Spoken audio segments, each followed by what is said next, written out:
Hello, welcome to the Magic of Makeup. My name is Trina, and this is my second show for this channel. I hope you're enjoying it so far.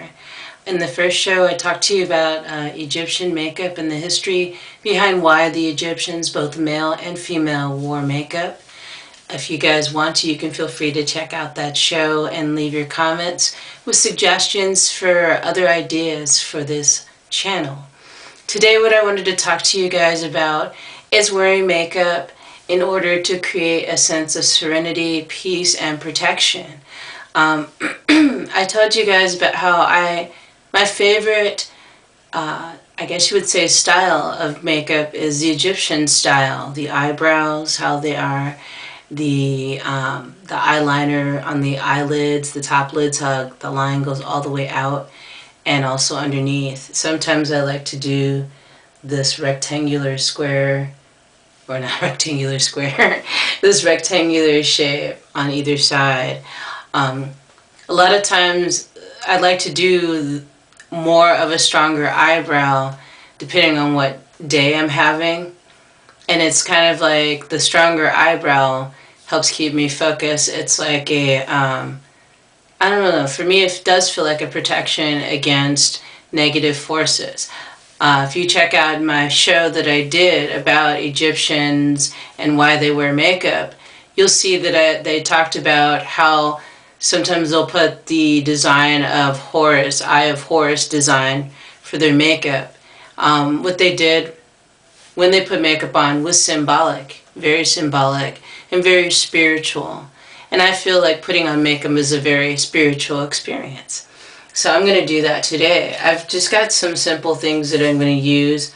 If you checked out that show that I was talking about, where I talked about the history of Egypt and makeup, I showed you this lipstick that I bought recently. It's all natural products.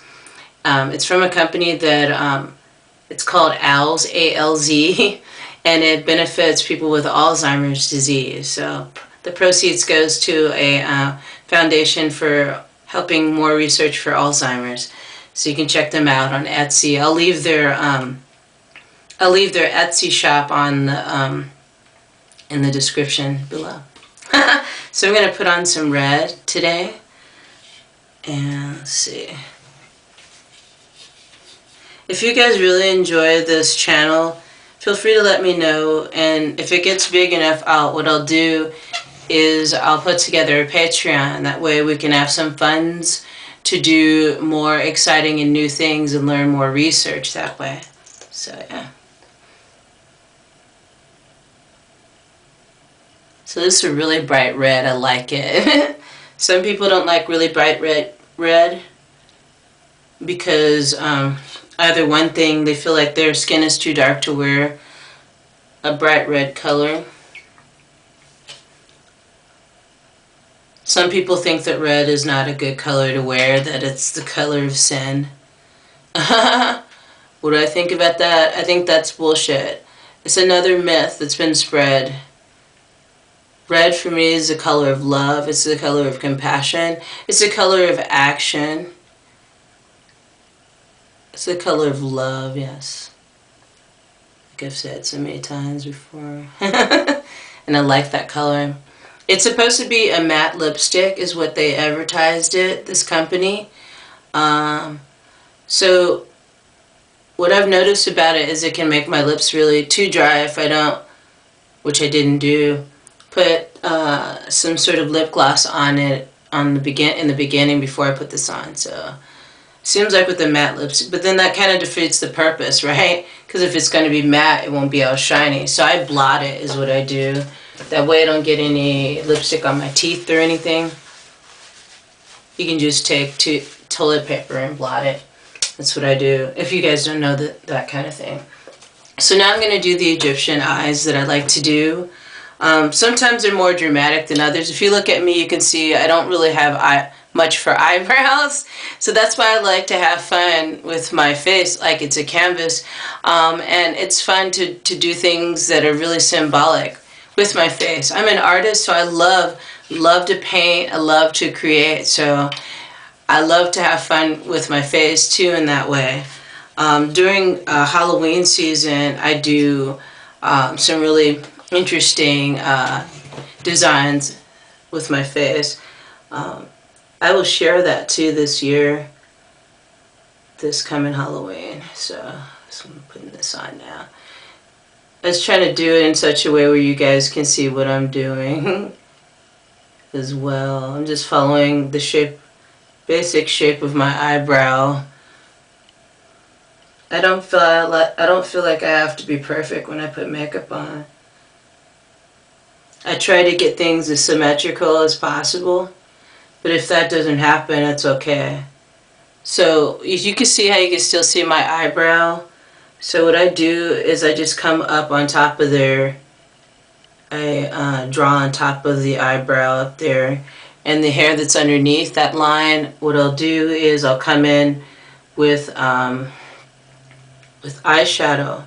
I have a palette of blue eyeshadow. I want to buy more eyeshadow actually, so I have more of a diversity. And this is what I have right now. This is how sparse my makeup goes. I haven't used foundation, liquid foundation in the powder in since high school. And I didn't like it because what it did was it made my skin feel very suffocated. As a teen, I had acne really bad, so I probably still have some acne scars on my face. If you can see on some spots of my face, you can see that the results of that. Why was I gonna do that? So, talking and doing makeup is not easy. It's doable, but it's not easy. So, go. Coming along. This one's getting a little rectangular shaped at the end. So I gotta decide if I'm gonna do that with the other one, and I think I will. That would even it out. So yeah, I've always liked makeup. Ever since I was a kid, I was fascinated by makeup, and not so that I could attract a guy or something. It was because I liked that you can express yourself, with this form of art. So I'm gonna do right above my eyelid. I mean, right at the bottom of my eyelid, right here where my eyelashes are, because that kind of makes my eye stand out. See that? Stands out more a little bit. And then I bring the line all the way out. See that? The line all the way out. And then come in on the bottom here. Make sure I don't poke myself in the eye. I've been really enjoying these Kimmel Skindle Eyes eyeliner pens, because it's like using a fine point Sharpie. You can get more of an exact line than you could with the, well, you can get that with the eyebrow pencils I used to use. They were like an actual pencil, and they had the same kind of the material and texture that they're made of. It kind of feels like an oil pastel. If you guys if you're artists and stuff, have you used this medium called oil pastel? It's like a combination of crayon and oil paints. So it's coming along there. So yeah, putting on makeup too, for me, is relaxing. It helps me to de-stress from whatever I'm stressed out about. And just this channel too is because I want people to realize that not all women wear makeup because they're trying to attract a mate. This is just a bad stereotype. Now see, same stereotype can be compared to people and how they look at dolls. Dolls used to be more of a spiritual. They used to be more of a spiritual thing. Someone's given a doll stuffed with rosemary. It's for good luck, for money. Now it's it's Barbies and all kinds of stuff. Yeah. The meaning of things has changed over periods of time, of so many different things in this world. So yeah. So now what I'm gonna do pretty much got it to where I like it. This is fine enough for me. Well, what I'm going to